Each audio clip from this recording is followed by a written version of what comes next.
અરે બાપ રે, આ તો ધીમે ધીમે સોશિયલ મીડિયામાં ટ્રેન્ડિંગ થયેલું જહાજ કેમ ડૂબતું જોવા મળે છે. જવા દો એને. આપણે આમ આદમી પાર્ટીની વાત કરીએ તો આમ આદમી પાર્ટીને ફરી એક મોટો ઝટકો લાગ્યો છે. કારણ કે રાજુ કરપડા, ઉમેશ મકવાણા, કરશન ભાદરકા બાદ હવે વધુ એક મોટો નેતાએ આમ આદમી પાર્ટીમાંથી રાજીનામું આપ્યું છે અને તેમના સોશિયલ મીડિયામાં પોસ્ટ કરીને કહ્યું છે કે હું આમ આદમી પાર્ટી સાથેની યાત્રા અહીં પૂરી કરું છું. એટલે કે હવે સાગર રબારીએ પણ આમ આદમી પાર્ટીને હમ આપકે હે કોણ એવું કહી દીધું છે. આવો વિગતે વાત કરીએ સમગ્ર મામલા વિશે આ અહેવાલમાં. નમસ્કાર, હું ચિરાગ વર્ષાબેન, આપ જોઈ રહ્યા છો સ્વમાન. આમ આદમી પાર્ટીને આપણે સોશિયલ મીડિયામાં ઘણી મજબૂત રીતે જોઈ છે. ચારે બાજુ બસ આમ આદમી પાર્ટીનો પ્રચાર થઈ રહ્યો છે. પરંતુ હકીકતમાં જમીન પર અને ખાસ કરીને પાર્ટીની અંદર શું હાલત છે તેના વિશે આપણે જાણીએ તો ખબર પડે કે પાર્ટીની તબિયત સારી નથી.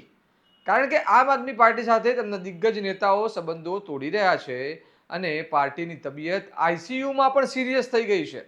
આજે આમ આદમી પાર્ટીના દિગ્ગજ ખેડૂત નેતા કહેવાતા સાગર રબારીએ આમ આદમી પાર્ટી સાથે તમામ સંબંધો તોડી દીધા છે અને તેમના સોશિયલ મીડિયામાં પોસ્ટ કરીને લખ્યું છે કે હું મારી આમ આદમી પાર્ટી સાથેની યાત્રા આજે અહીં પૂરી કરું છું. પાર્ટીના સભ્યપદ, હોદ્દા, જવાબદારીથી પોતાને મુક્ત કરું છું. સહયોગ બદલ સૌ સાથીઓનો હૃદયપૂર્વક આભાર. વ્યક્તિગત સંબંધો, દોસ્તી ગૌરવપૂર્ણ રીતે અકબંધ રહેશે. આ રાજીનામાને જોઈને લાગે છે કે હવે આમ આદમી પાર્ટીની સિનિયર અને મુખ્ય ધારાની કહેવાતી લીડરશિપ હવે ખતમ થતી જોવા મળે છે.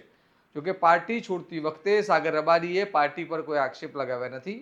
પરંતુ અનુભવ પ્રમાણે આપણને ખબર છે કે પાર્ટી છોડ્યા પછી થોડા દિવસમાં જ્યારે કોઈ અન્ય પક્ષમાં જોડાયા બાદ અથવા તો એમ જ પાર્ટીની હકીકતનું રાજીનામું આપનાર વ્યક્તિ બોલતો હોય છે.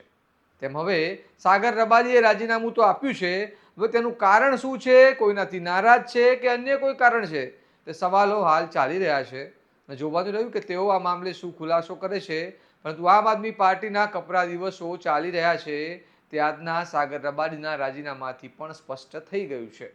તમને શું લાગે છે અમને કમેન્ટમાં જણાવો અને આ પ્રકારના વિશ્લેષણવાળા સમાચાર માટે તમારા સ્વમાનને લાઇક, શેર અને સબસ્ક્રાઇબ કરવાનું ભૂલતા નહીં. નમસ્કાર.